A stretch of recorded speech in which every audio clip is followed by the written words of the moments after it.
Ó Senhor Jesus, nós te amamos.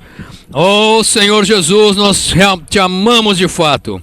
Te amamos mais hoje do que qualquer outro dia na nossa vida nesta terra. Obrigado por nos trazer para a tua restauração. Obrigado pelo ministério da Era.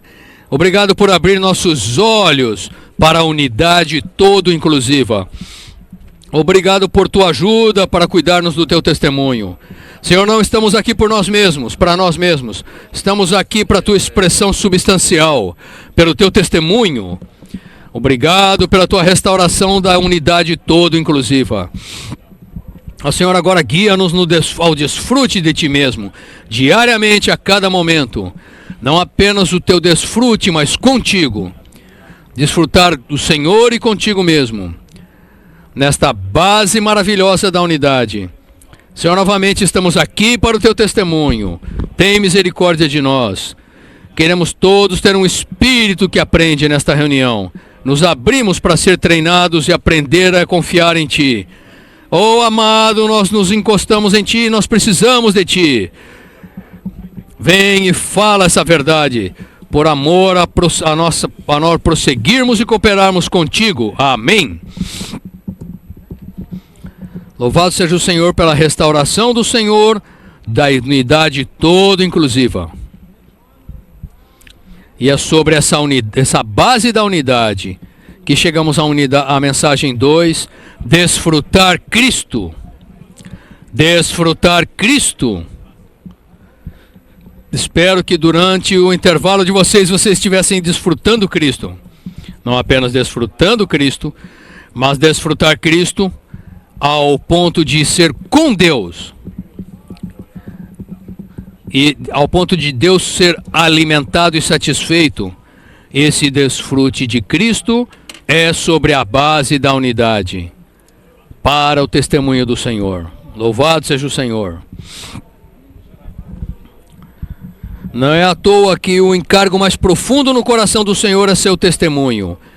Quando ele orou em João 17 pela unidade, ele estava orando pelo seu testemunho. Não é à toa que a arca do testemunho, como o Ed mostrou, tornou-se o tabernáculo do testemunho. Porque o próprio Cristo, que é o testemunho de Deus, quer ser trabalhado em todo o seu povo, ao ponto de nos tornarmos o testemunho de Jesus. E esse testemunho, ele se parece com o quê? Com a unidade, que é a reprodução do Deus triuno processado e consumado, sendo aplicado a nós. Amém. Bem, santos, irmãos, Deuteronômio 12:5 é um versículo muito importante e muitas referências. E Deuteronômio 12:5 é um versículo tremendo, mas espero que vocês, irmãos, tenham a sua Bíblia lubrificada, prontos para ser usada. Mas buscareis o lugar que o Senhor vosso Deus escolher de todas as vossas tribos, para ali pôr o seu nome e sua habitação, e para lá ireis. Espero que vocês sublinhem que o vosso Deus escolher, ele escolherá, a escolha é dele, e ali ele porá o seu nome e sua habitação. E eu gosto daquela palavra para lá. Ali. E diz, vejam quão bom e agradável é que os irmãos vivam na unidade, pois ali o Senhor ordena a bênção. O lugar da unidade é aquele ali maravilhoso. E versículo um após o outro em Deuteronômio 12, a ênfase é o mesmo princípio. O Senhor é muito ciumento do seu testemunho, e o seu testemunho é unicamente o testemunho da unidade. Então, por causa desses ciúmes, há um capítulo muito estrito aqui em Deuteronômio 12, que vocês não devem se reunir segundo a sua escolha, no lugar da sua escolha, isso ou aquilo, mas segundo o lugar que eu escolhi para pôr o meu nome ali. Para lá ireis. Para lá não apenas ireis, mas lá vos regozijareis, porque ali há o desfrute de Cristo. Eu amo a palavra como a mensagem do irmão Ed termina. Se vocês virem no final da mensagem 1,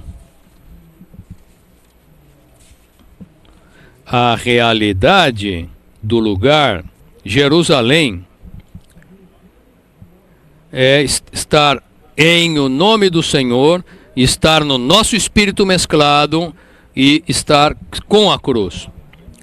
E isso é que foi enfatizado no finalzinho da mensagem 1.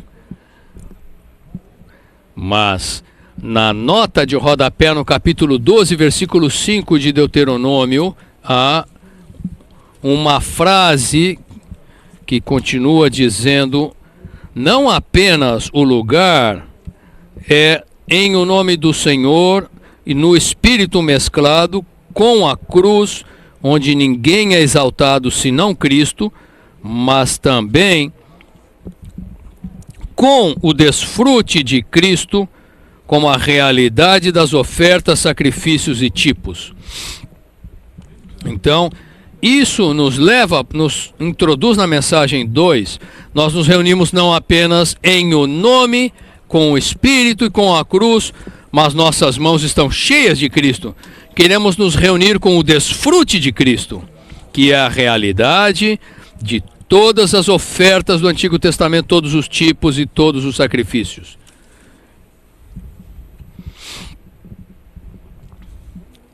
Algarismo romano número 1, a base única de Jerusalém, o lugar onde o templo como habitação de Deus foi construído sobre o Monte Sião, tipifica a única base escolhida por Deus, a base da unidade. Novamente, eu espero que vocês sublinhem o lugar. Isso tipifica a única base da unidade, a base da unidade. Nessa questão da unidade não há escolha. Não há escolha. Esse é o lugar. Eu amo segundo livro de Crônicas, capítulo 6, versículos 5 e 6. Se os irmãos conferirem aí, segunda de Crônicas 6, esta é uma parte maravilhosa.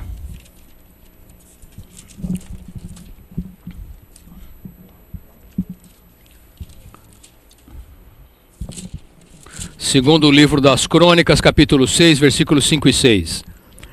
Desde o dia em que eu tirei o meu povo da terra do Egito, não escolhi cidade alguma de todas as tribos de Israel para edificar uma casa a fim de ali estabelecer o meu nome. Nem escolhi homem algum para chefe do meu povo de Israel, mas escolhi Jerusalém, para que ali seja estabelecido o meu nome, e escolhi a Davi, que é um tipo de Cristo, para chefe do meu povo de Israel. Por amor à unidade do povo de Deus, o Senhor escolheu Jerusalém. Precisamos prestar atenção à escolha dele.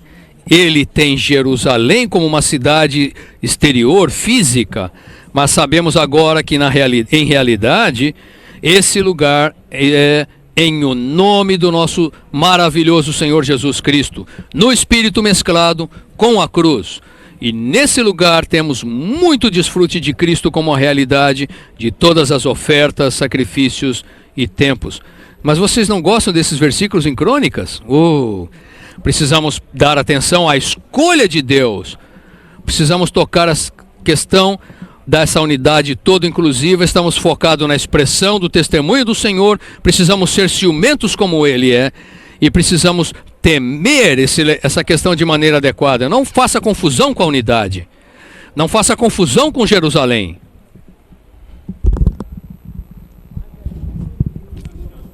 Eu escolhi Jerusalém para que o meu nome esteja ali, e escolhi Davi, o que significa escolhi Cristo para estar sobre o meu povo.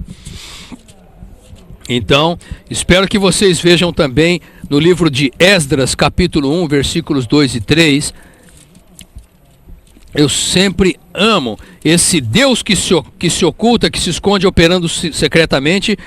No versículo 1, ele está despertando o espírito do rei da Pérsia, Ciro, um gentio. Versículo 2 fala: assim diz Ciro, rei da Pérsia: o Senhor, Deus dos céus, me deu todos os reinos da terra. Ele percebia que não tinha nada além do Senhor, e ele me encarregou de lhe edificar uma casa em Jerusalém de Judá. Quem dentre vós é de todo o seu povo, seja seu Deus com ele, e suba a Jerusalém de Judá, e edifique a casa do Senhor, Deus de Israel. Edifique a casa do Senhor, Deus de Israel. Ele é o Deus que habita em Jerusalém. Essa é uma palavra muito clara do rei Ciro. Ele é Deus. É o Deus que habita em Jerusalém. Havia um testemunho infundido até nesse rei, de alguma maneira, aos seus olhos. Jerusalém era um lugar muito especial. E Jerusalém é onde a casa de Jeová, o Deus de Israel, está. Ele é Deus. Vamos gritar: aleluia, ele é Deus. Amém. E mesmo Ciro, que ele foi muito exercitado nesses ciúmes que o Senhor colocou nele, despertou o seu espírito para cuidar da unidade. Para lá iremos. Jeová, Deus de Israel, ele é o Deus que habita em Jerusalém. Mesmo que Ciro estivesse em outra cidade, ele falou: ele é o Deus que habita em Jerusalém. Bem, o Senhor escolheu para pôr o seu nome ali. No Novo Testamento, o nome e a pessoa vão juntos, certo? No livro de Romanos, capítulo 12, versículo 12, ele diz: pois o mesmo é o Senhor sobre todos, que está sobre todos aqueles que invocam, que é rico para com todos, com aqueles que invocam o seu nome, ou que o invocam a sua pessoa, a uma pessoa. E no versículo seguinte diz: todo aquele que invocar o nome do Senhor será salvo. Invocar o nome é invocar a pessoa. Bem, até mesmo no tipo do Antigo Testamento indicava que o nome do Senhor estava ali, que significa que a pessoa do Senhor estava ali. E se queremos estar na realidade dessa unidade, os irmãos devem sempre estar reunidos nesse nome, cuidar dessa pessoa e desfrutar esse maravilhoso, porque a pessoa e o nome são um. Nos tempos antigos, antigamente todos os israelitas reuniam-se 3 vezes ao ano em Jerusalém.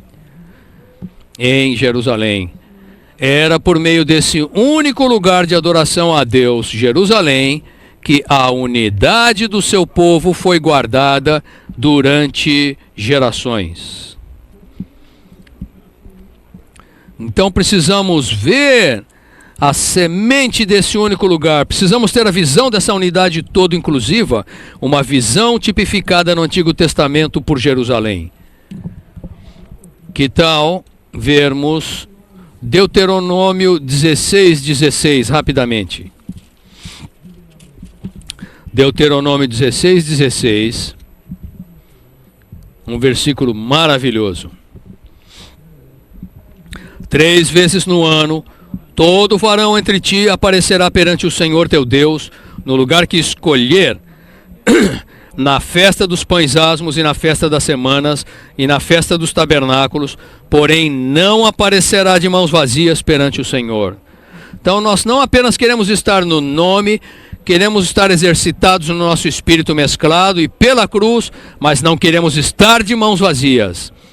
Irmãos, quando nos reunimos, não estamos aqui para uma formalidade. Estamos para que Deus e o homem sejam alimentados, satisfeitos, expressos. E esse Deus maravilhoso seja expressado na unidade. Amém. Não é um versículo precioso esse, irmãos? Nos reunirmos nessas 3 festas, mas não venha de mão vazia. Venha com as tuas mãos cheias de Cristo. Cheio de oferta, cheio dos sacrifícios e dízimos. No Novo Testamento, a base adequada de Deus, ordenada por Deus, é a base única de uma cidade para uma localidade. Em Apocalipse 1:11 é maravilhoso, ele fala: o que vês escreve num livro e envia a 7 igrejas. Éfeso, Esmirna, Tiatira. 7 igrejas significam as 7 cidades, uma cidade por igreja, uma cidade, uma igreja. Bem, agora,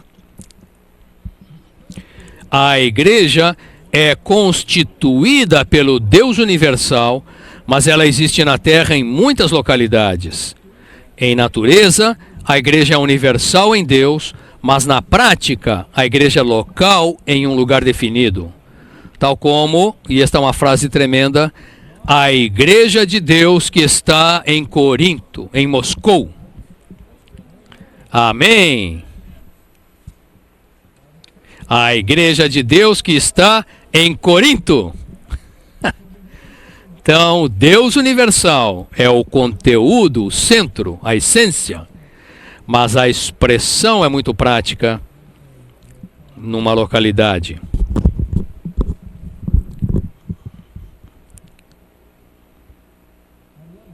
Eu amo isso. 1 Coríntios 1:2, a igreja de Deus que está em Corinto. Isso significa que Deus está em Corinto. O próprio Deus deste universo.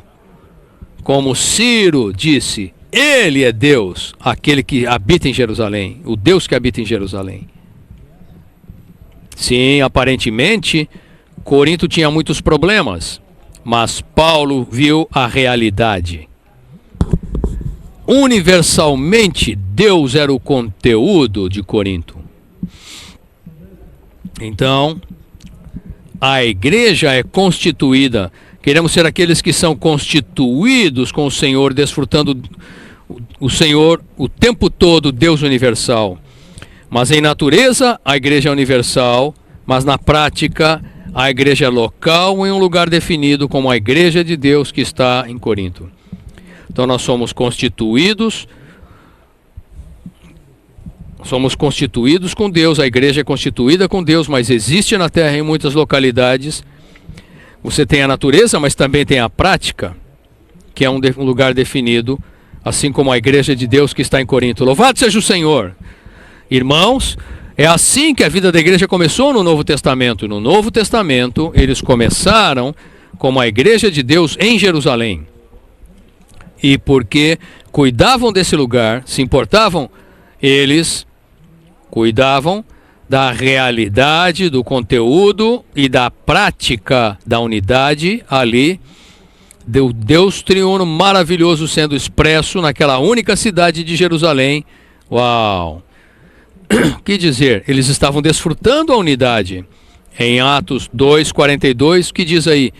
Permaneciam unânimes no ensinamento dos apóstolos e na comunhão, no partir do pão e nas orações. Eu gosto do versículo 46 do capítulo 2 de Atos. Diariamente permanecendo em unanimidade no templo, partindo pão de casa em casa, eles participavam da comida com exultação e alegria no coração, louvando a Deus,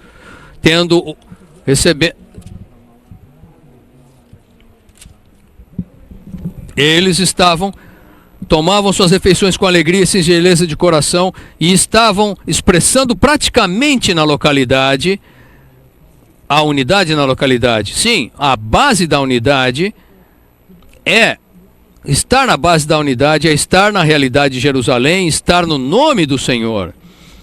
E esse maravilhoso é o Espírito, e que está agora mesclado conosco. Então temos de estar em nosso espírito mesclado, e queremos ser aqueles que estão com a cruz, não exaltando ninguém e nada, senão este Cristo maravilhoso e glorioso. E ao mesmo tempo, A ordenação de Deus, a vontade de Deus, a escolha de Deus é que em cada cidade haja um único testemunho. Para que nós devemos ser a igreja de Deus que está em Chicago. Por que você não vira para o seu vizinho e fala a igreja de Deus e fala o nome da localidade do seu vizinho?